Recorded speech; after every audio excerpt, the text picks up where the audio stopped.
Bom dia, pessoal. Espero que estejam todos bem.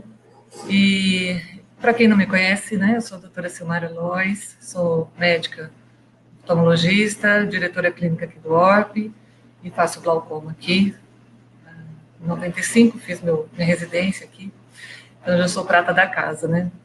Agradeço a presença de todos, quem acordou cedinho aí no sábado. E um prazer muito grande estar recebendo vocês aqui nessa casa, na nossa casa. Né? Nós temos amigos aí de muito tempo, ex-residentes, fellows, né? E o ORP fazendo 40 anos, nós temos então muitos parceiros. Obrigada a todos aí pela presença. E o modo de comemorar aí os nossos 40 anos é agradecendo, revendo os amigos, né? E através também desse Ground Round. Então, esse é o nosso primeiro Ground Round em comemoração, que é o GAT na prática.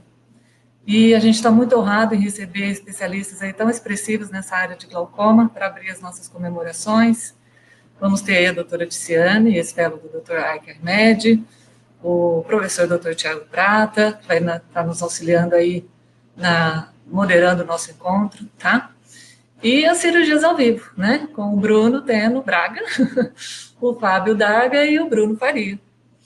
E vamos ter os nossos ilustres discutidores aí, né? Os professores doutores Augusto Paranhos, o Fábio Canadani, doutor Vital Paulino Costa, doutor Marco Rei e o doutor Vitor Civintal também, que está aqui com a gente em home office.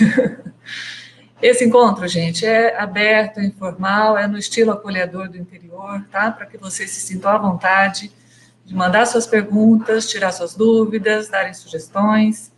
Enfim, é realmente aproveitar a presença desse expressivo corpo de glaucomatólogos aí, para que a gente evolua, né? Para quem já está na prática do GAT, tem aí algumas dicas, e para quem está começando, oferecer ainda mais qualidade para os seus pacientes, tá? Eu gostaria também de agradecer o apoio dos colaboradores, né, nesse evento, principalmente aí a FAMERP, né, a Faculdade de Medicina de Rio Preto, a Johnson & Johnson, Vision, a Eticon Johnson & Johnson, a Odus Instrumentos e a Ofta também. E aproveito para já deixar um convite aí para a próxima edição do Ground Round, que já está aí fervilhando, que vai ser em março de 2021, com o tema ceratocone, tá? Tratamento clínico e cirúrgico. Tá bom? E vocês vão estar aí recebendo esse convite também. E nesse momento, então, eu quero chamar a doutora Tiziana, né, apresentá-la. A doutora Tiziana é oftalmologista pela Fundação de Olhos Leria de Andrade, é fellowship de glaucoma clínico e segmento de glaucoma clínico e cirúrgico, né? E segmento anterior pela Universidade de Toronto e também fellowship pela Unicamp. Muito prazer ter você aqui com a gente, viu, Tiziana? Muito obrigada pelo convite. Imagina, a gente é que agradece a parceria de vocês todos aí com a gente hoje nessa comemoração. Vou compartilhar aqui minha tela. Conseguindo ver minha tela direitinho? Tá joia? Ótimo. Então, hoje eu vou falar um pouco sobre as MIGs, sobre as cirurgias microinvasivas do glaucoma, a minha experiência no fellowship no exterior e como é que a gente pode aplicar essa realidade das MIGs aqui no Brasil. Eu não tenho nenhum conflito de interesse relacionado a essa apresentação. E alguns anos atrás, os nossos pacientes de glaucoma, eles só tinham duas opções. Ou eles tinham opções de fazer o tratamento com o colírio hipotensor, ou então, eles eram, caso eles tivessem um glaucoma um pouco mais agressivo, eles eram submetidos a cirurgias de glaucoma tradicionais. E a gente sabe que os colírios hipotensores, eles trazem efeitos adversos importantes aos pacientes de glaucoma, e também o compliance é um problema importante na vida deles. Principalmente aqui no Brasil, que os pacientes não têm uma condição financeira tão adequada quanto em países mais desenvolvidos, o uso do colírio, o gasto com o colírio ainda é um problema. E do outro lado, nós temos os pacientes que são submetidos a cirurgias de glaucoma tradicionais. Cirurgias essas que são muito eficazes em reduzir a pressão intraocular, mas que a gente sabe que ainda tem um risco, uma taxa de complicação ainda muito alta. Foram feitos alguns estudos avaliando o impacto da qualidade de vida, na qualidade de vida do paciente do glaucoma e das medicações antiglaucomatosas. E foi visto que nos primeiros anos da doença, o impacto na qualidade de vida do paciente, ele é devido principalmente às medicações glaucomatosas, ao invés de ser da doença em si. A gente vai vendo que a doença ela vai influenciando, vai atingindo a qualidade de vida do paciente mais nos últimos anos. E eu gosto muito de ver os pacientes com glaucoma em dois grupos distintos. Eu acredito que nós temos duas populações distintas. A primeira são pacientes com hipertensão ocular, glaucoma leve a moderado, pacientes que estão estáveis, mas que têm um risco de progressão. Então, pacientes que está tendo uma dificuldade no uso do colírio. E o outro grupo do paciente são pacientes com glaucoma moderado, pacientes com glaucoma grave e pacientes que estão progredindo ativamente. E o que a gente via alguns anos atrás? Ambos esses grupos, apesar deles serem bem diferentes, eles eram tratados da mesma maneira, com cirurgias de glaucoma tradicionais. E hoje em dia, com a introdução das MIGs no mercado, a gente vai vendo que a gente está conseguindo praticar o princípio da equidade, né? Que é tratar os diferentes de formas diferentes. Então, os pacientes que têm um glaucoma mais leve, a gente está conseguindo ter condutas menos agressivas. Eu vejo muito as MIGs como uma opção que veio para preencher um vazio que a gente tinha no tratamento do glaucoma um vazio entre as medicações e as cirurgias de glaucoma tradicionais. Às vezes, muitas pessoas falam, as MIGs vieram para substituir as cirurgias de glaucoma tradicionais. Eu não vejo assim, eu vejo que ela veio para realmente fill the gap, né? Para realmente preencher esse vazio. E eu gosto muito de comparar as cirurgias de glaucoma com as cirurgias cardíacas, né? Com a cirurgia de revascularização do miocárdio. Por exemplo, a cirurgia de revascularização do miocárdio, eu gosto de comparar com as cirurgias de glaucoma tradicionais. E a cirurgia de implante, de stent, de angioplastia, eu gosto de comparar com as cirurgias microinvasivas. A gente não pode, infelizmente, fazer as cirurgias minimamente invasivas para todo mundo. A gente vai sempre ter pacientes que vão ter indicações de cirurgias mais agressivas, mas quando a gente tem um paciente que pode ser beneficiado de uma cirurgia microinvasiva, por que não fazer uma cirurgia que traz mais segurança ao paciente? Então, entrando um pouco na definição das MIGs, as MIGs, elas constituem de uma cirurgia que tem uma abordagem ab interno, ou seja, tudo é realizado por incisão clear-córnea, por abordagem pela câmara anterior. A gente evita dissecção de conjuntiva. É uma cirurgia também minimamente traumática, ou seja, o nosso foco é otimizar, fazer com que estimular a drenagem do olho natural, ao invés de criar uma drenagem nova. Outro fato importante dessa cirurgia é que ela tem que ter uma eficácia ao menos modesta, já que a gente está submetendo ao paciente a um procedimento cirúrgico.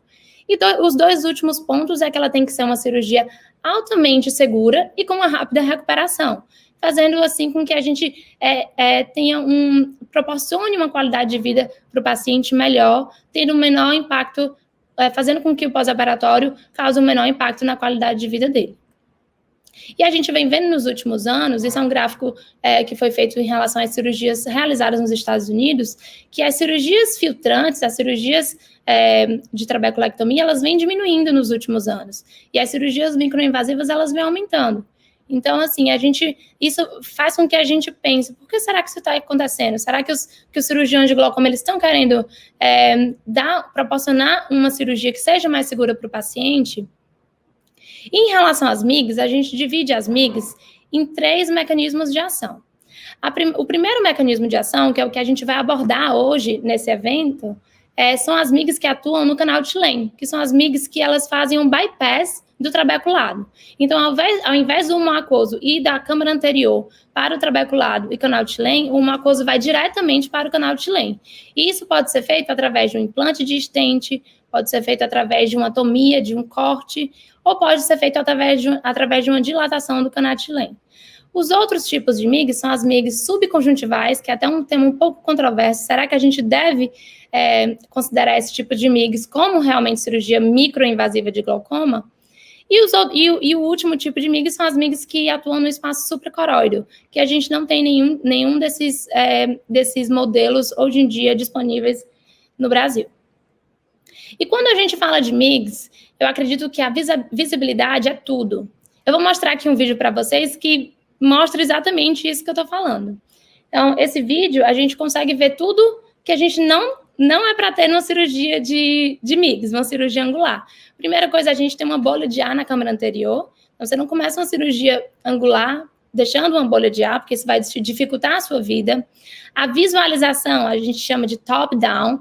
Agora até melhorou um pouco, mas antes a visualização estava de cima para baixo. Então, a gente não consegue ver o ângulo, a gente vê mais a íris do que o ângulo. Agora, por exemplo, a gente está enfrentando a dificuldade de ter sangue entre a córnea e a lente de gonioscopia. Outro fator que é bem óbvio é que o XY não está adequado, a gente não está conseguindo visualizar o ângulo, a imagem não está centrada. E aqui eu também vou mostrar, esse é um vídeo de uma cirurgia, foi a minha primeira cirurgia de Hydrus que eu fiz no Canadá. E eu achei que eu estivesse arrasando, né? Achei que eu estivesse muito bem, mas a visualização está totalmente top-down. A gente vê muito mais a íris do que o ângulo em si, né? Que não é para ser isso. E quando a gente lida com esse tipo de visibilidade, quando a gente está vendo o ângulo de cima para baixo, a gente tem algumas ferramentas que a gente pode usar para melhorar a visibilidade. A primeira é girar mais a cabeça do paciente na direção oposta ao do cirurgião. A segunda opção é tiltar ainda mais seu microscópio, né? Inclinar ainda mais seu microscópio na sua direção. E a terceira opção, que eu sempre deixo para a última opção, é pedir para o paciente olhar para a direção do nariz. Eu acredito que essa opção sempre tem que ser a última, porque o paciente, às vezes, ele olha para a direção do nariz e, às vezes, ele volta para a posição primária do olhar. Eu acredito que pode prejudicar a sua cirurgia.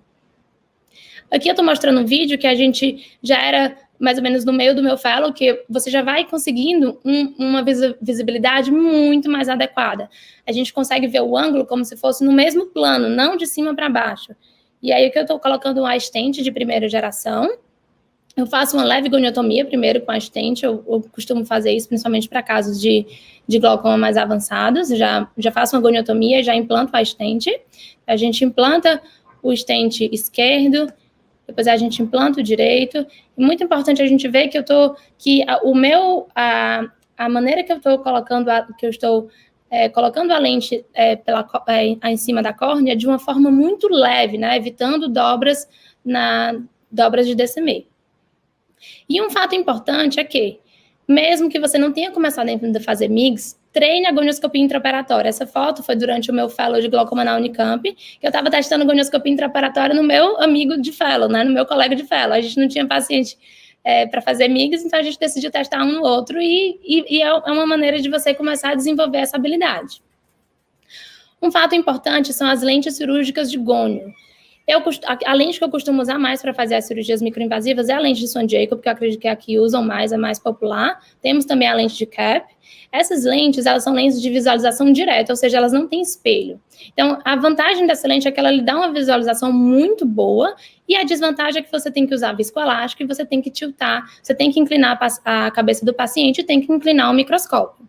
Outro tipo de lente, que é do Dr. Ike Ahmed, é essa lente Ahmed DVX. Essa lente é uma lente indireta de 2 espelhos e você não precisa inclinar o microscópio nem inclinar a cabeça do paciente e você consegue fazer realmente a cirurgia de microinvasiva de glaucoma numa posição que você já era mais acostumada, né? Sem ter que realmente inclinar a cabeça do paciente. E a gente vê que a posição do paciente e do cirurgião, quando a gente faz a cirurgia microinvasiva do glaucoma, ela é totalmente diferente do que, por exemplo, quando a gente faz uma fasectomia. Então, o microscópio está tiltado, está inclinado por volta de 30 a 45 graus, a cabeça do paciente também, o olho do paciente fica mais distante do cirurgião, os braços do cirurgião vão estar mais estendidos, a posição a pega, né, a maneira que a gente segura o instrumento, a gente segura mais como um cigarro do que como uma caneta, para que o instrumento entre de uma maneira bem plana e não cause estresse na incisão. E um fato importante que eu sempre gosto de verificar se o paciente está nessa posição antes da cirurgia é colocar o paciente numa posição de Trendelenburg reversa, né, para evitar refluxo do canal de Tilem. Em relação às MIGs que atuam no canal de Schlemm, a gente tem algumas opções. Então, como eu tinha falado, essas MIGs, elas aumentam a drenagem trabecular ou convencional, e elas podem ser feitas dilatando, cortando ou implantando o stent no trabeculado. No Brasil, nós temos o iStent, o iStent Inject, o Kahoot Dual Blade, e também nós temos o GAT, que é o que nós estamos falando hoje nesse evento. Uma dica que eu acredito ser muito interessante para quem está começando, para fazer essas cirurgias de MIGs do canal de Schlemm, é injetar azul de tripã na câmara anterior antes de começar o procedimento, porque esse azul ele vai pigmentar o trabeculado. Então, principalmente para pacientes que têm a pigmentação do trabeculado muito clara, essa dica ela ajuda bem a visualização do trabeculado durante a sua cirurgia. E para a gente realizar o GAT, a gente precisa de alguns instrumentos, né? A primeira coisa, tem uma boa pinça, uma boa micropinça, para que você consiga avançar o fio dentro do canal de Schlemm, um cautério de baixa temperatura, o fio que nós usamos é o fio 5.0 de Prolene, e também usamos ou o MVR Blade ou uma agulha de 25 gauge para fazer a goniotomia. E um fato importante, antes da gente realizar cirurgias microinvasivas de canal de Schlemm, é a gente saber a anatomia, né? A gente sabe que as veias aquosas, elas se encontram principalmente no quadrante nasal inferior. Então, é esse quadrante que a gente quer atingir quando a gente estiver fazendo as cirurgias angulares. Então, aqui é um desenho que é como... Eu faço o GAT 180, e quando eu faço 180, eu gosto de pegar tanto o quadrante nasal inferior quanto o quadrante temporal superior. Então, eu começo a minha goniotomia, eu vou até mostrar aqui no vídeo, eu começo a minha goniotomia bem nasal inferior e termino a trabeculotomia temporal superior. E às vezes a gente pensa, será que eu devo fazer o GAT 180 ou 360? Eu acho que isso varia muito de cirurgião para cirurgião, mas uma das razões que eu realizo 180 é porque teve alguns estudos, inclusive esse da figura que eu estou mostrando, que ele avaliou a eficácia da redução da pressão intraocular por horas de relógio removidas com o GAT. E foi visto que depois de ter atingido, é como se depois de uma certa área tratada, a pressão intraocular atinge um platô. Então, a minha maneira de pensar é, por que eu vou submeter o paciente a 360 se a gente atinge esse platô e a gente aumenta o risco de hemorragia? Então, assim, varia muito de cirurgião para cirurgião, mas essa é a maneira que eu vejo a questão do GAT. Essa cirurgia é uma cirurgia de GAT realizada com Prolene. Nesse caso, eu vou realizar 180. E a gente usa o Prolene 5.0, a gente usa o viscoelástico coesivo para expandir o ângulo. E após isso, a gente usa o cautério de baixa temperatura para criar a cabeçazinha de cogumelo no fio. E um fato muito importante, não sei se vocês notaram, mas a minha incisão da paracentese foi direcional para o ângulo. Então, quando eu coloco o fio, vai ser muito mais fácil para inserir no canal de Schlemm. Então, aqui a gente realiza a goniotomia com o MVR Blade, faz a goniotomia nem tão pequena, nem tão grande. E depois que a gente realiza a goniotomia, eu utilizo o viscoelástico para tirar aquele sangue da área onde eu vou trabalhar. É sempre importante utilizar o viscoelástico de maneira racional, né? Sabendo que a gente tem que tirar o sangue da área onde a gente vai trabalhar. E já utilizo o microtying, o microforceps, e insiro o Prolene no canal de Schlemm. Ao final, a gente puxa o fio na direção da incisão temporal, que é uma manobra que a gente chama de walk the dog. Ao final da cirurgia, eu sempre deixo pelo menos 20% a 30% de viscoelástico, e eu quero que a pressão no primeiro dia e no pós-operatório imediato seja por volta de 25, 26, para evitar qualquer sangramento. Esse outro vídeo, ele mostra, assim, de maneira bem mais detalhada, a gente fazendo a cabecinha do cogumelo, né? Não podemos fazer nem tão grande, nem tão pequeno, porque se fizer muito grande, vai dificultar a entrada no canal de Schlemm, mas muito pequeno, se fizer, ele vai ficar retraindo, tá? E nesse caso, a gente faz a goniotomia com a agulha de 25 gauge, que eu não acredito que faz muita diferença usar a agulha de 25 gauge ou MVR Blade, eu acredito que vai muito de cirurgião para cirurgião. Nesse caso, a gente insere também o fio do ProLane no canal de T-Lane e a gente realiza o GAT 360 graus.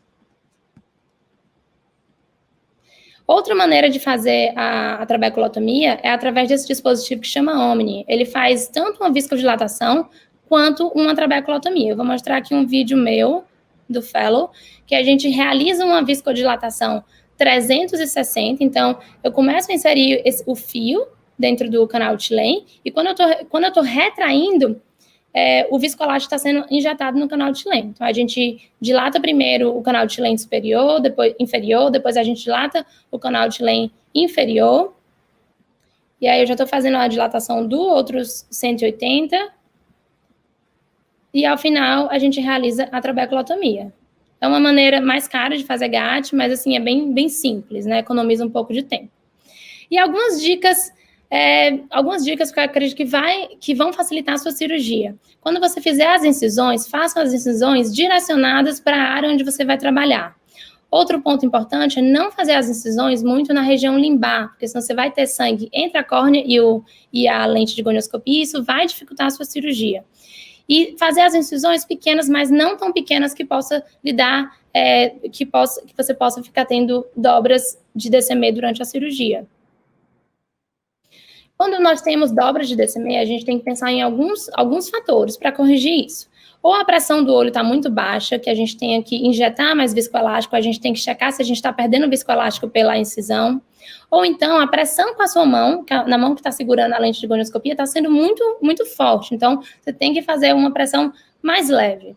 Outra coisa importante é a gente ver se a gente está causando muita tensão na incisão. Isso também pode ser outra razão. Esse vídeo, a gente vê que está uma visualização até boa, mas quando a gente começa a implantar o stent na parte mais lateral, a gente perde visualização por conta das dobras de DCM. Então, concluindo a nossa aula, é que nos últimos anos a introdução das MIGS, ela causou uma revolução no algoritmo do tratamento do glaucoma.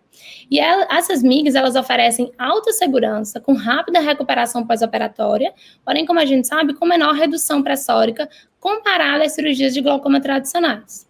E o melhor entendimento é necessário para a gente reconhecer qual procedimento de MIGS melhor se adequa a um determinado paciente e como devemos maximizar a redução da pressão intraocular. Precisamos também sempre continuar buscando estudos que mostrem a eficácia a longo termo desses procedimentos e possíveis complicações a longo prazo. Então, era isso que eu tinha para dividir com vocês. Muito obrigada pela atenção. Pessoal, posso seguir daqui? Então, vou agradecer a Sumara pelo convite, o Bruno pelo convite, parabenizar o Hospital de Olhos de Rio Preto aí pelos 40 anos, parabenizar a Tiziana pela aula. A ideia, Tiziana, se não me engano, a gente vai seguir com a minha aula agora. Eu vou fazer uma aula nós vamos discutir um pouco mais de evidência, e passada essa aula a gente vai abrir a discussão com os outros membros aqui que estão presentes com a gente hoje, tá bem? Eu vou compartilhar minha tela, espero que todos estejam vendo a tela direitinho. Se tiver algum problema, pessoal aí da organização, me avisa, por favor, tá? Em relação à apresentação e ao som, tá bem? Então, mais uma vez, agradecer o convite. Quando o Bruno me convidou para ajudar para a gente montar a grade do evento em si, eu conversei com ele, a ideia era justamente ter uma aula inicial mais prática, para contextualizar as coisas, e depois a gente vir com a discussão de literatura, e depois juntar todo mundo nessa discussão prático-teórica, tá bem? Ficou comigo a parte mais teórica, a parte de discussão da literatura. Então, a gente vai discutir evidência aqui, né? Sobre o GAT no manejo cirúrgico do glaucoma. Esses são meus conflitos de interesse, nenhum deles relacionado ao GAT em específico, mas alguns outros procedimentos, e se for preciso eu comento durante a discussão. Então, por que a gente vai discutir artigo científico em um tema tão prático como a Tiziana mostrou? Né? Uma coisa que a gente vê e no dia seguinte quer sair fazendo, né?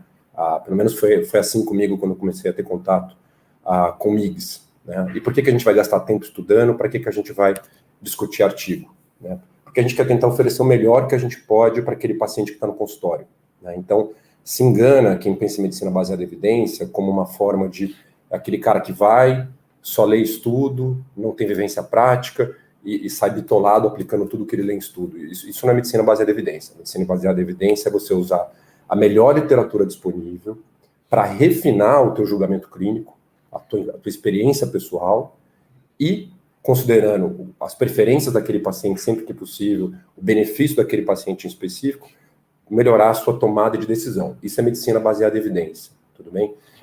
Se você não usa literatura, se você não estuda, se você sai fazendo o que parece fazer sentido para você, isso não é medicina baseada em evidência, isso é medicina baseada em opinião pessoal, que na grande maioria das vezes não faz muito sentido a partir do momento que a gente tem uma massa de literatura grande. Eu vou dar um exemplo para vocês. Eu, pessoalmente, já vi 2 cirurgiões de glaucoma falarem frases opostas como essa aqui. Então, assim, eu não faço TREC em paciente com glaucoma muito avançado pelo risco significativo de wipeout. Quem está no interior, em cidades menores, sabe do que eu estou falando. O paciente está com glaucoma avançado, ele cega muitas vezes na mão do colega, porque o colega passa essa ideia de que se operar, a chance dele ficar cego é grande. E a gente já viu o cirurgião falar, claro que eu opero o paciente com glaucoma muito avançado, senão ele vai cegar do glaucoma, e eu sei que o risco de wipeout é mínimo. E não tem como o cirurgião A e o B, os dois, estarem corretos. São opiniões opostas. Eventualmente, o cirurgião A teve o azar de ter 2, 3 casos desse na vida e realmente tem essa impressão pessoal. Aí o que acontece? A literatura vem e mostra que realmente o B é o que está correto, e é por causa de estudos como esse do Vital, que mostra que o risco de wipeout é inferior a 1%, ou seja, foram 4 casos em quase 510, que todo mundo aqui hoje, que está assistindo a aula, faz TREC em glaucoma avançado, né? Então não é baseado na impressão nossa, é baseado na literatura, né? Trazendo para a nossa aula em específico, vamos trazer um tema que a gente discute hoje, GAT. Tem cirurgião que vai falar com a gente aqui hoje, que eu já vi ele dizendo que faz sempre 360 graus, porque a impressão dele é que quanto maior a extensão, melhor. E tem cirurgião renomado que fala que não faz sentido fazer 360 graus, porque ele faz sempre 180 graus. Mais uma vez, não tem como os dois estarem corretos. Por enquanto, talvez a gente não tenha uma resposta tão específica para isso, tanta robustez de literatura para isso, mas quem vai responder isso não vai ser nem o A nem o B, vai ser os estudos comparativos na literatura, tá? Quando a gente pensa em opinião pessoal, é óbvio que é importante, e foi muito que a Tiziana mostrou. Para que é importante? Para técnica cirúrgica, detalhes, dicas, manejo de complicação, posicionamento, enfim, manejo de pós-operatório e tudo que a gente vai discutir hoje durante as cirurgias. Isso é experiência clínica. Mas, honestamente, quando você pensa em eficácia, segurança de longo prazo, comparação com outras técnicas, a sua opinião sem dados é só a sua opinião, né? Então, realmente, você segue no escuro sem os estudos. Quando a gente pensa nos estudos em MIGs, a gente tem 2 grupos, né? A gente tem os MIGs com devices, pensando em device que você deixa algum stent, alguma coisa no olho do paciente, e os sem devices, que você tem lâmina, tem catéter, mas nada que fique no olho do paciente.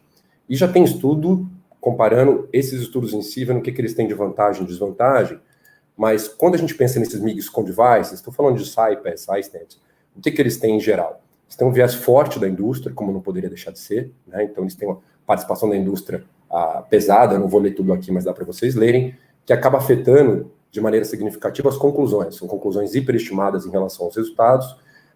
Quem está acostumado a ler esses estudos vê que são critérios de inclusão que favorecem muito a taxa de sucesso, que inclusive dificultam a nossa validação externa. São os estudos que você lê, você fala, poxa, eu não consigo aplicar isso no dia seguinte porque eu não tenho nenhum paciente com esse perfil do estudo, né? Quando a gente vem para os MIGs sem devices, aí é o grupo pobre, vamos dizer assim. Então você não tem participação da indústria, são estudos com desenho, normalmente, 95% dos casos, retrospectivos, de poucos grupos, com segmento curto, com variabilidade significativa da definição de sucesso, entre outras coisas. O GAT está na turma dos estudos pobres, aqui, se a gente fosse dizer, tá? E desses estudos, o que eu vou trazer para a discussão? Eficácia, segurança, preditores de sucesso e comparação com outras técnicas. Ou seja, é tudo que precisa de estudo para ter resposta. Então, para a gente ir adiantando, pressão cai, claro, mas ela cai quanto e por quanto tempo, né? Então, se a gente pegar os primeiros estudos, o GAT, comparativamente à stent, por exemplo, é mais recente. Então, aqui, esse estudo, embora seja de 2014, eu vi que a inclusão começou lá em outubro de 2011. Então, os primeiros casos de GAT, para esse estudo que foi o primeiro publicado, vem lá de outubro de 2011. Se você pegar estudos de stent, tem a stent implantada em olho de humano desde 2002. Embora a aprovação da FDA seja de 2010, 2011, tem estudo desde 2002. Então tem menos estudo mesmo, tá? É de se esperar menos estudo, até porque não tem participação da indústria, tá? E pegando esses primeiros estudos com 1 ano de follow-up, eu tentei resumir nesse quadro aqui o que a gente observa. Então a redução pressórica na ordem de 30%, a redução em absoluto da pressão vai depender do baseline, você consegue, em geral, tirar pelo menos metade das medicações do paciente, com uma taxa de falência em um ano que vai de 10% na literatura até 32%, dependendo do critério que você usa para definir sucesso e falência, do tempo de segmento, tem estudos de 6 meses, tem estudos de um ano, né, e do perfil do paciente, como a gente vai ver mais adiante. Estendendo esses resultados para 2 anos, aqui um estudo de quase 200 pacientes, você ainda mantém uma redução pressórica significativa, de quase 40%, com redução significativa dos números de colírio, da ordem de 50%, e a taxa de sucesso vai depender do grupo de estudo. Focando especificamente em olhos com glaucoma primário de ângulo aberto, que é um subset de um desses estudos maiores, ao final de um ano vocês vão ver que os resultados são bem favoráveis nesse tipo de glaucoma. Então, saindo do baseline de 25, ao final de um ano, redução pressórica, pressões médias em torno de 15, e esse eu acho que é um número que é importante. Quase 70% dos olhos, com ou sem medicação, enfim, sucesso qualificado, com medicação, né? Você consegue pressões abaixo de 18 em quase 70% dos olhos. Isso eu acho que é um número importante. Em relação à duração do tratamento, a gente vê que, num primeiro momento, aqueles olhos que se comportaram bem no primeiro mês, eles tendem a continuar com esse bom comportamento pressórico, pelo menos até o 6º mês. Daí em diante, a gente começa a aparecer os casos de falência, acho que como qualquer procedimento antiglaucomatoso. Mas interessante que funcionar bem no começo parece implicar em funcionar bem por pelo menos 6 meses, né? E daí em diante começam a vir as falências, tá? De uma maneira quase linear. Como eu disse, o resultado depende do tipo de critério que você usa. Eu não acho que um critério de 21 para glaucoma avançado faz muito sentido, né? Mas esse critério de 18, que seria a linha verde, mostra bem a falência ao longo do tempo. Aqui já estendendo para um horizonte de 2 anos, taxa de falência da ordem mais ou menos de 30% a 35%. Então, o que você pode contar em termos de sucesso? Ao final de um ano, mais ou menos 80% dos pacientes com pressão controlada abaixo de 18. Ao final de 2 anos, 65% desses pacientes mantêm controle pressórico. Tem estudos investigando GAT em olhos com cirurgia antiglaucomatosa prévia, que seria interessante você poder fazer um procedimento que você poupa a conjuntiva, um procedimento rápido, antes de um segundo procedimento filtrante, com uma forma de ganhar tempo em glaucoma, né? Então, resultados de 2 anos, bem favoráveis também, tá? É um estudo menor, de 35 pacientes, mas mostrando uma redução pressórica significativa, com redução significativa do número de medicações, mostrando uma taxa de sucesso similar às que eu comentei até agora, em torno de 60% a 70%. Até agora, todos esses estudos que eu comentei são retrospectivos, com os vieses que a gente pode ter em relação a estudos assim. Mas um número que eu acho interessante, quando a gente pega nesse estudo em relação à taxa de falência e reoperação, a gente vê que são poucos olhos nesse horizonte de segmento que acabaram precisando de reoperação. A gente tem resultados de GAT em tipos específicos de glaucoma, aqui em glaucoma corticogênico, por diferentes necessidades, diferentes causas de uso de corticoide, estudo pequeno, de só 13 olhos, tá? Uma série de casos, né, de 2 anos, mas como a gente poderia imaginar, por isso que eu trouxe, resultados bem favoráveis, né? Se a gente imaginar que é um tipo de glaucoma bem trabecular, né, faria muito sentido tentar GAT no olho desse, antes de ir para um procedimento filtrante, e nesse grupo de pacientes de 13 olhos, resultados bem favoráveis até 2 anos. Resultados também bons em glaucoma congênito juvenil. A gente vê que logo depois que o grupo publicou os primeiros resultados em adulto, a segunda publicação já foi em olhos com glaucoma congênito juvenil, que também faz sentido se você pensar no mecanismo mais trabecular, com redução bem significativa, com follow-up médio de 20 meses, tanto em relação à pressão quanto o número de medicações. Agora que a gente viu que funciona e que tipos de glaucoma que funciona, a gente tem que discutir efeitos colaterais, né? Se eu pudesse resumir, né, lembra que efeito colateral você tem que sempre pesar o que a cirurgia te entrega. Então, eu não posso cobrar os mesmos efeitos colaterais de um GAT que eu cobraria do iStent, né? Por quê? Pela diferença na magnitude de redução pressórica, né? Mas se eu fosse resumir, seria isso. São efeitos colaterais infrequentes e, quando presentes, transitórios, ao meu ver, e sem ameaça da visão do paciente ao longo do acompanhamento. Talvez o mais frequente, quem já fez sabe, é enfema, tá? 30% a 35% dos olhos, normalmente um enfema que pode persistir até o 7º dia e que resolve, na maioria das vezes, sem necessidade de reintervenção em até 30 dias. Segundo, talvez, efeito colateral mais frequente é pico hipertensivo induzido por corticoide, embora, quando aconteça, a gente sempre lembra daquele paciente, isso não é só para GAT, mas acontece em qualquer MIGS de bypass trabecular, a stent, Karouk, quando acontece te dá trabalho, mas isso acontece em menos de 10% dos olhos na literatura. Tá? Efeitos colaterais raros, a gente tem um grupo que eventualmente a gente discute alguns casos. Então, hematoma intracapsular ocorre, quando ocorre, acho que o cirurgião vai lembrar para o resto da vida, mas passível de resolução, sem intervenção cirúrgica, só com laser, então são 2 casos publicados aqui, resolvidos com YAG laser. Miopia transitória por efusão supraciliar pode acontecer, também super raro, e de resolução espontânea, sendo um dos casos aqui, resolução em 1 semana, sem necessidade de intervenção. E para a gente terminar efeitos colaterais, descolamento de DCME, aí relacionado à técnica cirúrgica, que pode acontecer em qualquer procedimento de bypass trabecular, como o Karouk também. Edema macular cistoide já publicado, mas como eu disse, são eventos muito raros. Tá? De um modo geral, se você pensar em acuidade visual do seu paciente, esse é o comportamento que você vai ter em 2 anos, aqui em quase 200 olhos. Então, você tem uma piora da visão, provavelmente relacionada ao ifema, até o final da primeira semana, que já melhora ao final do primeiro mês, e que tende a seguir estável em função do procedimento ao longo dos 24 meses subsequentes. E, por fim, segurança endotelial. Né? A gente teve problema com CyPass em relação à segurança endotelial. Esse é um trabalho nosso, trabalho do Bruno, recém-aceito para publicação, e que a taxa de perda de curto prazo relacionada ao GAT, até porque não deixa nenhum implante no olho, é mínima. Então, a perda endotelial menor que 5%, e comparando FACO-GAT versus FACO, não deu diferença em relação à perda endotelial. Para a gente caminhando, a gente viu que não funciona em todo mundo. Toda vez que você tem um procedimento, seja laser, cirurgia, funciona em 80% dos pacientes, em 20% você não tem um bom resultado, seria ótimo de antemão você ter algum preditor de sucesso. A gente tem alguns para o GAT, tá? E alguns em fase de investigação. Então, ele parece funcionar melhor em pacientes com glaucomas primários do que em pacientes com glaucomas secundários, aqui o segmento de 18 meses, mostrando uma capacidade de redução pressórica melhor em glaucomas primários, né? Falando, né, do tipo de glaucoma, para quem conhece glaucoma pseudosfoliativo, sabe que normalmente é um mecanismo bem trabecular também. Aqui é um estudo prospectivo, isso que é interessante, foi um dos únicos que eu encontrei, um N grande, tá? Follow-up de 2 anos, foi a melhor taxa de sucesso que eu encontrei para GAT na literatura. Foi em pseudosfoliação, tá? A pressão final de 13, com só um colírio, os autores chamam atenção para isso. Então, realmente foi a melhor taxa de sucesso, pensando no estudo prospectivo, né? Que você não tem aquele viés de perder os olhos ruins ao longo do tempo, fica todo mundo, né? A grande maioria. Taxa de sucesso de quase 90% nesse estudo em pseudosfoliação. Em relação ao status do cristalino, não faz diferença.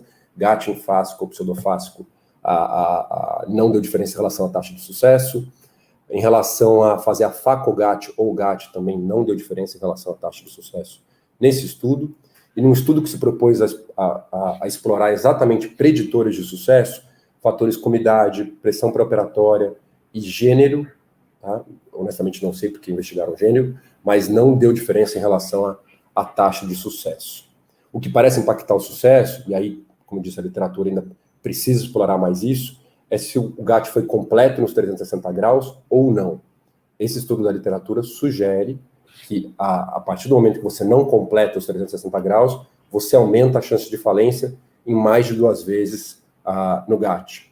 Esse mesmo estudo foi explorar também o uso de anti-inflamatórios, então, como era de se esperar, o uso de corticoide, e ao invés do não hormonal, está mais associado a pico no pós-operatório, e está marginalmente mais associado à falência, ou seja, você parece ter um perfil de sobrevivência melhor quando você usa anti-inflamatório não hormonal do que corticoide ao longo do acompanhamento. Nesse estudo, eu estou falando de um estudo só da literatura. E, por fim, algum parâmetro intraoperatório que pode sugerir um melhor desfecho, né, é o blenching, que você pode observar dos vasos episclerais quando você canula com alta pressão a câmara anterior. Isso a gente costuma fazer em Karouk também, enfim, em outros procedimentos, mas parece ter um fator preditivo bem importante. É possível quantificar esse fluxo em horas de relógio, que foi o que eles fizeram nesse estudo, está de uma maneira objetiva, em horas de relógio. Então, ao final desse estudo, 30% dos olhos estavam com medicação, 70% sem. E aí os olhos que precisaram de medicação tinham uma menor quantidade de horas onde foi observada essa boa patência, né, vamos dizer assim, do sistema de drenagem distal, sendo valor de corte em 4 horas e meia de relógio, 4, 5 horas de relógio, e foi extremamente eficaz em falar, olha, com base nisso, eu consigo saber quem vai funcionar e quem não vai. Você consegue. tá? Então, acho que por isso, toda vez que o Bruno mostra um vídeo, ele vai comentar, ele fala disso, tá? E esse estudo foi um estudo bem rigoroso, um estudo interessante que mostrou esse benefício, tá? O problema é que a gente não consegue ver isso no pré-operatório, porque dependendo se você tivesse alguma medida dessa, objetiva, comercialmente disponível hoje para a gente no pré-operatório, você poderia, inclusive, não indicar num olho e indicar no outro. E para a gente terminar a comparação com outros procedimentos antiglaucomatosos, tem um estudo com Zen, então eu não acho nem faz tanto sentido comparar, porque agora você está falando de procedimento filtrante, e você vai ter valores menores de pressão, e esses pacientes com valores menores de pressão puxam a média lá para baixo, né? Você não tem paciente com 7 com GAT, né? Mas você tem paciente com 7 com TREC, com Zen, né? Não implica no maior sucesso do grupo lá na frente, mas você pode ter em relação à capacidade de redução pressórica. Mas aqui é um estudo de 24 meses, um estudo bem grande, tá? Retrospectivo. Eles viram que a redução pressórica foi maior no Zen, mas com uma taxa de sucesso qualificado relativamente parecida entre os dois procedimentos. Em relação ao Kahoot, a gente tem um estudo, com uma série de particularidades em relação à distribuição do número de olhos em cada grupo, o tempo de segmento curto de 6 meses, mas que não mostrou diferença nem em redução da pressão, nem em relação ao número de medicações, e nem em relação à taxa de sucesso de 6 meses. E para a gente terminar essa comparação, em relação à TREC, né? Então, aqui é um estudo comparando o GAT com o TREC. Como era de se esperar, a redução da pressão foi maior na TREC, uma taxa de sucesso qualificado maior na TREC, mas vocês veem, não é uma diferença tão significativa como era de se esperar, né? Sem diferença em relação ao número de medicações, sendo a pressão final em torno de 12 no grupo do GAT, em torno de 15 no grupo do GAT, em torno de 12 nos pacientes submetidos à TREC, com taxa de reoperação similar nos dois grupos. Então, umas mensagens finais, pensando em como posicionar o GAT no dia a dia hoje, com base no que a gente tem na literatura. Então, isso eu acho que é o que a gente fazia até então, né? Então, tratamento clínico, eventualmente evoluindo para trabeculoplastia seletiva, encaixando ali, antes dos procedimentos filtrantes e ciclodestrutivos, os MIGs, de uma forma geral, né? Pensando no que a gente tem disponível no Brasil, eu não acho que faz sentido colocar todos os MIGs de bypass trabecular no mesmo saco, né? Assim como eu não acho que faz sentido colocar trabeculoplastia depois de tratamento clínico. Então, eu acho que eu traria mais para cá. Então, eu acho que hoje é muito comum você oferecer laser antes mesmo de passar colírio, tem um monte de evidência para isso. Aí, acho que sim, você pode evoluir para MIGs, seja isolado, mas principalmente esses que envolvem stent, ou enfim, pensando em Kahoot, pensando em iStent, aqui em azul, no momento da cirurgia de catarata, mas eu acho que o GAT em específico, dependendo do perfil de paciente, dependendo da pressão-alvo, você pode sim oferecer como uma alternativa a um procedimento filtrante. Eu não vejo isso com Kahoot, eu não vejo isso de forma nenhuma com a stent, mas um paciente com glaucoma avançado, dependendo da pressão-alvo, glaucoma moderado, avançado, dependendo da pressão-alvo, você pode pensar no GAT. Claro que não um paciente está progredindo com 12 de pressão, mas o paciente está progredindo com 20 de pressão, lembra que você precisa ganhar tempo, né? Esse paciente ele vai morrer com glaucoma, não por glaucoma. Então, esse paciente você tem que ganhar tempo. Eu vejo o GAT mais nesse posicionamento fora dos MIGs que a gente fazia até então. Como mensagens finais, então, a gente está falando do procedimento com uma ótima eficácia, né? Se você pensar no quanto você poupa de conjuntiva, no tempo cirúrgico, né? E sempre levar em consideração critérios de sucesso, perfil do paciente na hora de ler essa eficácia, porque ela varia na literatura, e ele parece funcionar melhor em glaucomas primários, principalmente em glaucoma pseudofoliativo, em olhos com sistema de drenagem distal, claro, bem funcionante, e pouco que tem de evidência na literatura favorece a extensão completa, na minha opinião. Tá? É um procedimento reprodutível, é um procedimento com bom perfil de segurança versus a magnitude de redução pressórica, e parece uma ótima alternativa para a gente ganhar tempo. E o meu último slide, isso aqui é um comentário na discussão do artigo do Grover de 2018, e ele fala de custo, né? Ele chama atenção para custo mais de uma vez, mas inclusive no artigo, é interessante ele falar quanto custa um fio de Vicryl nos Estados Unidos. E chama atenção por que ninguém fala disso, né? E parece uma alternativa super interessante, inclusive em países em desenvolvimento como o nosso. Então, eu acho que é importante em algum momento, a gente que está aqui hoje, parar para falar de custo-efetividade, porque o pessoal fala de procedimentos de 8, 10, 15 mil reais, parece que o pessoal vive em outro país, não no que eu vivo, né? Então, pensando em assistência, pensando em ensino, né? A gente não tem nem tubo no SUS, muitas vezes, né? Eu acho que pensar em GAT faria muito sentido, tá? Como eu prometi para o Bruno, para finalizar a aula, já caber a minha exposição, eu trouxe alguns pontos para a discussão que vai vir agora. Então, como posicionar o GAT versus outros procedimentos, opções de avaliação do sistema de drenagem distal, custo-efetividade, o que vocês pensam em duração de longo prazo, influência do GAT em algum outro procedimento antiglaucomatoso futuro e possibilidade de repetição do procedimento anos depois. Obrigado pela atenção de vocês. A gente vai partir para o bloco de discussão agora. Fabinho, tudo bem? Bom dia, Thiago, Tiziano, Vitor. Maria, Zeno, tudo bem? Vitor, bom dia. Tá em loco aí? Não entendi? Tá em loco? Tá dentro do loco. Tô em loco e morrendo de frio aqui. Bruno, você consegue ouvir a gente bem, não? Sim, consigo. Joia. Então, desses pontos que eu trouxe para a discussão, antes da gente entrar nas cirurgias, Fábio, eu sei que está começando a se aventurar, a Tiziana tem bastante experiência. Eu queria começar com vocês direto ao ponto, assim, né? Na semana passada a gente teve um evento do Vitor, lá no ABC, eu questionei isso, eu vejo que nem todo mundo fica muito à vontade para falar de custo, né? Parece que dependendo do conflito que você tem, o pessoal vai só até a página 2, né? Fala, poxa, mas esse versus esse para esse paciente, né? Os dois funcionam igual. Por que você continua fazendo mais caro, né? Se você sabe fazer os dois. O que vocês acham dessa parte de custo? A Tiziana tocou nisso um pouco. Você quer começar, Tiziana? Como é que você encaixaria isso? Sim, eu acredito que essa parte de custo ainda é um problema assim, grande para a gente que vive no Brasil, né? Realmente, assim, por exemplo, eu fiz o Falo no Canadá, a realidade é bem diferente daqui do Brasil. Então, eu estou me readaptando a essa realidade. A maneira que eu vejo as cirurgias de stent, que são as cirurgias mais caras, comparado com as cirurgias de GAT, eu acredito que, na minha prática, né? Eu estou falando de prática, de experiência pessoal, que elas não baixam tanto quanto o GAT, mas elas te proporcionam um pós-operatório mais tranquilo.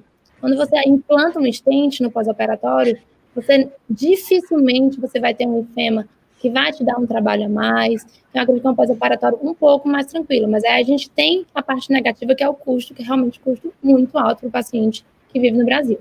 A parte do GAT é um custo ótimo, e que, geralmente, sem complicações mais sérias, mas às vezes a gente se surpreende, né? Quem realmente está fazendo GAT com mais frequência, vê que de vez em quando a gente tem uma surpresa de fema grande. Então, a gente também tem que estar preparado para isso. Bruno, quer comentar, aproveitar que você está aí no centro cirúrgico, essa parte de como é que você tem encaixado hoje, agora pensando mais não com custo só. Como é que você decide hoje, falar, esse aqui eu vou para GAT, esse aqui eu vou para TREC? Ou você vai para GAT em todo mundo? Não. É o seguinte, essa cirurgia realmente veio para nos ajudar e acrescentar e não substituir, né? A gente tem a indicação direta de TREC, sem dúvida alguma, e como as outras cirurgias que existem no glaucoma.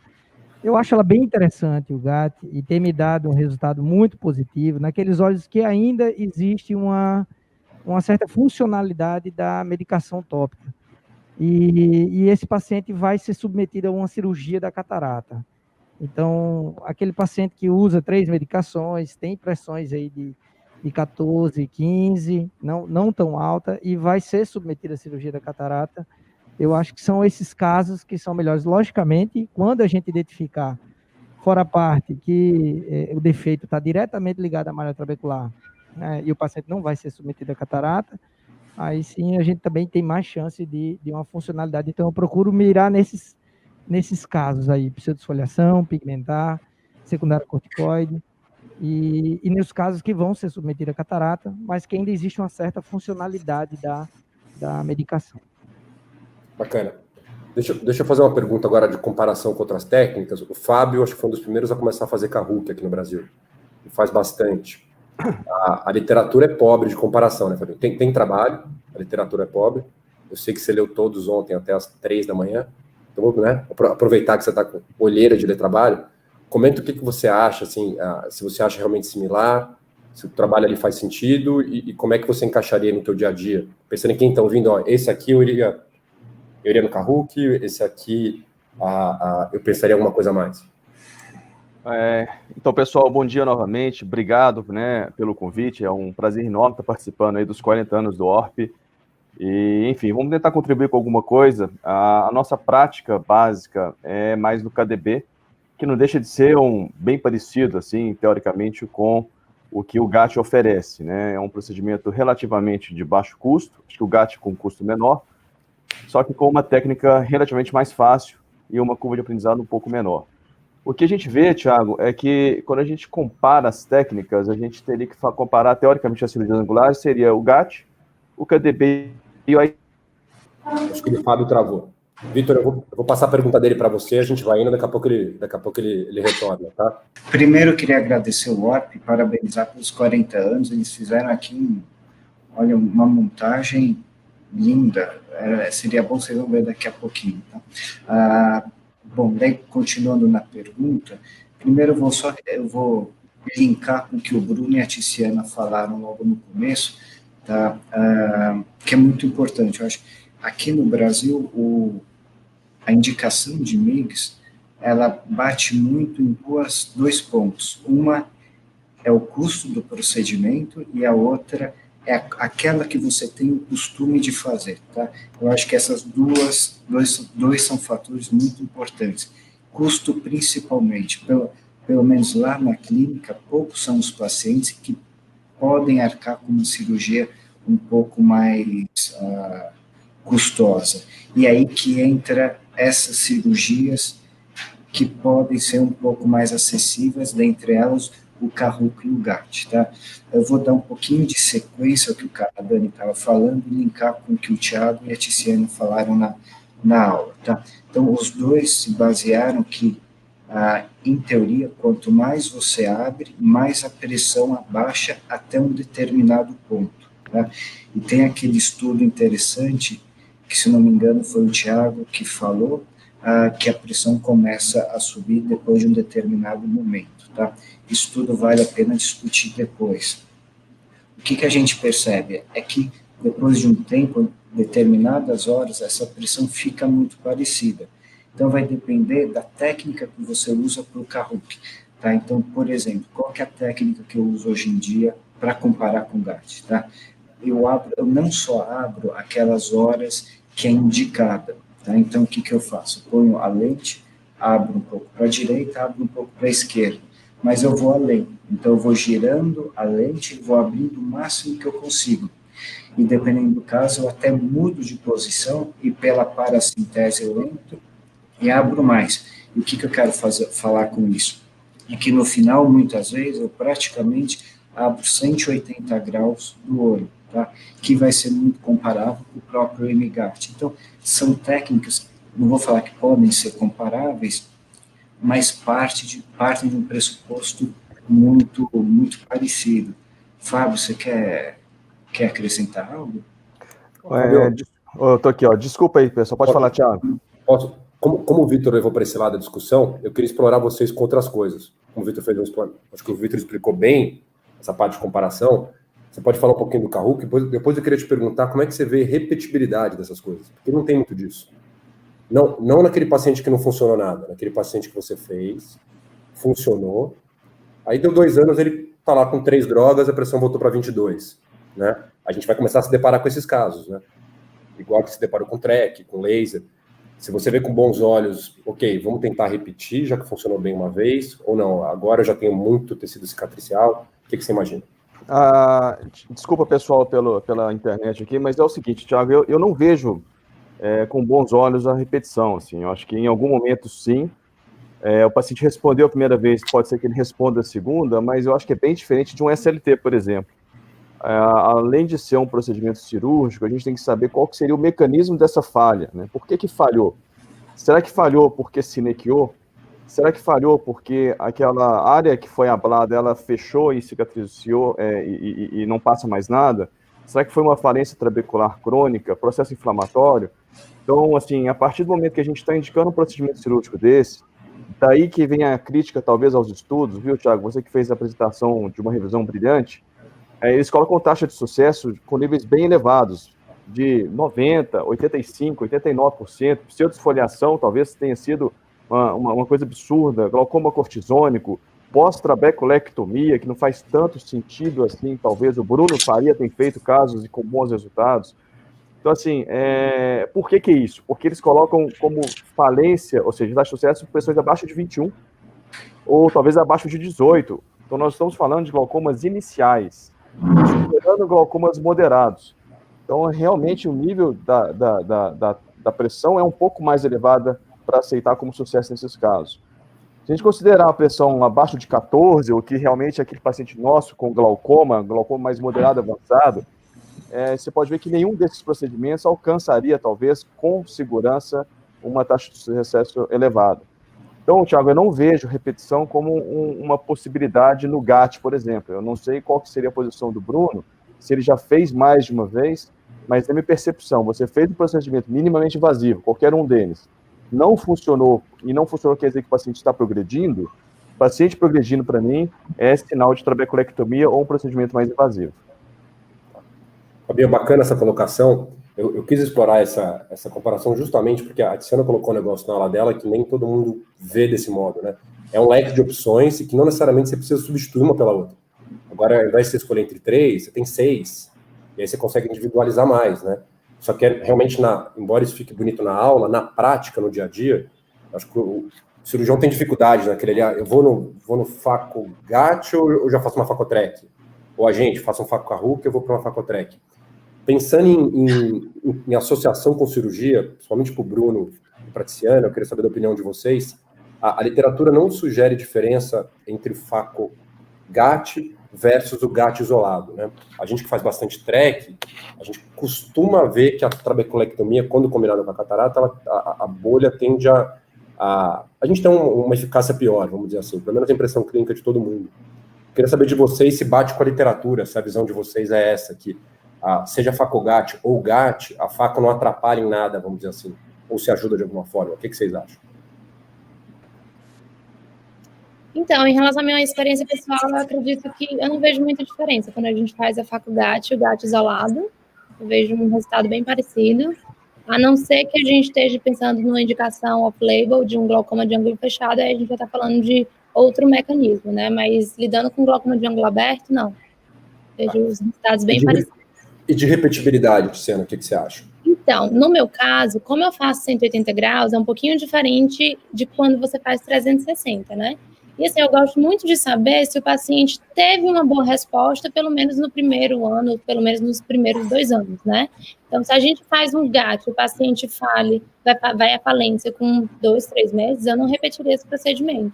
Mas se a gente está lidando com um paciente que fez o GAT, um glaucoma leve, que durou 1 ano, 1 ano e meio, eu ofereço essa opção para o paciente. Você quer tentar uma opção menos invasiva, que pode ser que dure menos tempo? Então, eu acredito que é uma maneira de a gente postergar uma cirurgia filtrante. Eu vejo muito, às vezes, as cirurgias microinvasivas como uma maneira de você postergar mesmo. E você, Bruno, que faz 360, você consideraria repetir? Você acha que faz sentido? Então, eu acho que não vale a pena. Minha opinião é parecida com a do Canadani. Então, eu acho que a gente tem que tentar outra via, né? Não ficar ali. A gente está entrando, apesar da cirurgia ser minimamente invasiva, a gente está ali dentro da câmara anterior. Então, como a gente remove, né? Ali a malha trabecular uma vez, eu acho que não vale a pena você investir novamente nisso, né? E ganhar tempo para o paciente é fundamental. Então, eu iria para outra via de drenagem, tá? Com relação à cirurgia combinada, eu acho que ela não influencia, como não tem bolha filtrante, né? Por exemplo, você pega um paciente jovem, que teve um glaucoma secundário, e ele foi muito bem numa cirurgia de GAT, e com o tempo ele desenvolve catarata e vai ser submetido à cirurgia da catarata. Como não tem fístula, eu acredito, eu não tenho tantos casos dessa forma ainda, mas eu acredito que isso não vai influenciar na falência da cirurgia do GAT, se estiver funcionando. Mas eu não compactuo com a tentativa de reabordagem o ângulo, se uma vez já foi tentado antes, caso não funcione. Posso só dar um adendo, Thiago? É o seguinte, acho que vale falar também, são 2 pontos que daí perguntar o que vocês acham, tá? A impressão que dá é que quando faz combinada com faco, o próprio aumento da pressão do faco pode ajudar no aumento assim, como que eu vou falar, você aumenta a pressão de dentro do olho, a mesma coisa que você estaria fazendo um blend no final, a pressão fica muito alta. O que vocês acham disso quando faz o GAT antes da faco, tá? E outro ponto importante de levantar é que tem as evidências logo no início, é que quando se faz o GAT em pacientes que já fizeram a catarata, a tendência da cirurgia é funcionar menos. Isso porque se acredita que os canais coletores já estejam atrofiados. Tá? O que vocês pensam disso? Quer começar, Bruno? Bom, a gente vai ter que aguardar várias perguntas como essa, Vitor, eu acredito. O que tem que responder isso aí realmente é o tempo com os estudos que vão vir. Realmente o estudo da via de drenagem, ele está começando agora e a gente ainda não tem um exame que avalie melhor essa patência, que vai influenciar aí numa cirurgia da catarata, que vai fazer esse blend, e existe um certo grau de falência maior no gato isolado do que no gato combinado. Então, isso realmente eu também não tenho essa resposta, e a minha impressão é que não tem tanta influência realmente. Eu não acho que o blend, a gente faz isso no final da cirurgia, provoca um pouco desse blend. Eu não vejo muita, a gente tem a noção de que isso possa funcionar ou não, mas a certeza a gente não tem. Então falta estudo para isso, eu acredito. Brunão, para a gente aproveitar só mais um pouquinho de vocês aqui antes da gente ir para cirurgias, deixa eu fazer uma pergunta bem prática para vocês, eu queria uma resposta bem pragmática, tá? De 2 segundos. 22 de pressão, medicação máxima, paciente pseudofásico, 70 anos de idade, tá? Dependente de progressão não, é um glaucoma bem avançado, ele está com 22 de pressão, medicação máxima, 22, 25 de pressão. Fábio, no teu olho, TREC ou GAT? TREC. TREC, sem dúvida. TREC. Ciana? TREC, sem pensar. Bruno? Deixa o Vitor responder.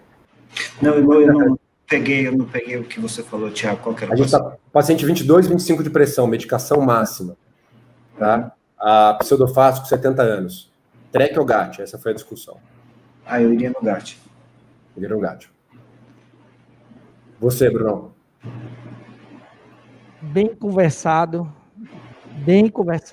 poderia tentar o GAT, mas por uma TREC de extrema urgência, caso necessário. Por exemplo, na primeira, em uma semana.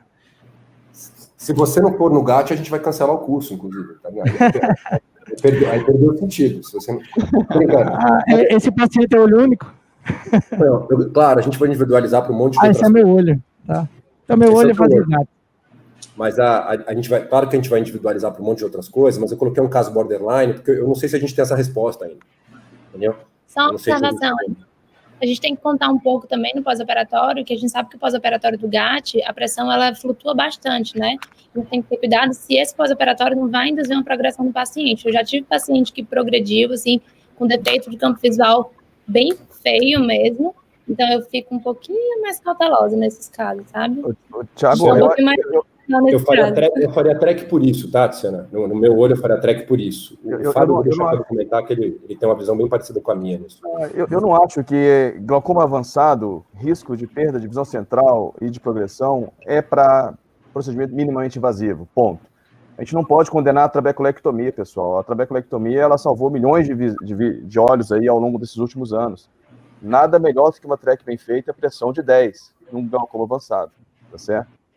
O que a Tiziana colocou, e que eu acho que para quem está começando faz muito sentido, a gente se entusiasma com os resultados iniciais. A gente começou a fazer uns casos de Karukin, pigmentar, que realmente caía de 25 para 12, 25 para 13, e aí você vai avançando no estágio da doença. Eu tive um caso desse, até mostrei para o Fábio, ele falou, às vezes, querendo ganhar tempo, você perde. Porque o paciente, ele cega no inteirinho, né? Você faz, a pressão sobe, você não sabe se é um corticoide, se é inflamação, você vai no Diamox, são 2, 3 semanas até você fazer a TREC. Né? Quase perdi um olho assim, mas por isso que eu acho que tem um limite ali no sarrafo ainda, e talvez as coisas evoluindo, a gente vai melhor.